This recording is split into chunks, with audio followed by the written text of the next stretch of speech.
entreprises qui se servent complètement du club comme un support de communication. Par exemple, Jeju United, ils ont les couleurs et les formes de leur propriétaire SK Energy. Suwon Samsung Blue Wings, ils ont carrément Samsung dans leur nom. Des jeunes Hana Citizen, eux, ils appartiennent au Hana Financial Group qu'on retrouve dans le nom et dont les couleurs sont présentes sur le logo et sur le maillot du club. Ou encore, on a Jeonbuk Hyundai Motors et le Ulsan Hyundai qui appartiennent à des filiales du groupe Hyundai. Donc, bon, perso, je trouve que ça va un petit peu loin. Je suis bien content qu'en France, on n'en soit pas rendu à avoir le Ineos Nice, le Rennes Artemis ou le Montpellier Nicolin. En plus, bon, le groupe Nicolin, ça pète quand même vachement moins que le groupe Hyundai ou le groupe Samsung. Ici, chez Samsung, nous avons créé une multinationale répandue partout à travers le monde qui produit des mobiles et qui produit des télévisions. Alors nous, on récupère les poubelles. Comment dire, je peux dire en français? Oui, bien sûr. Ouais, on récupère les poubelles.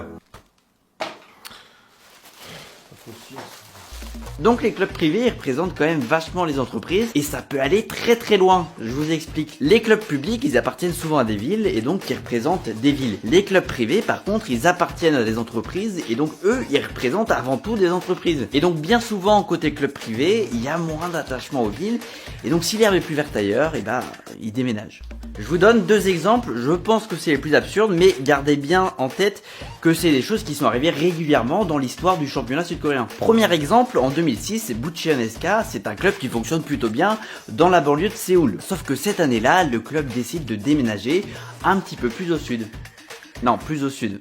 Vraiment.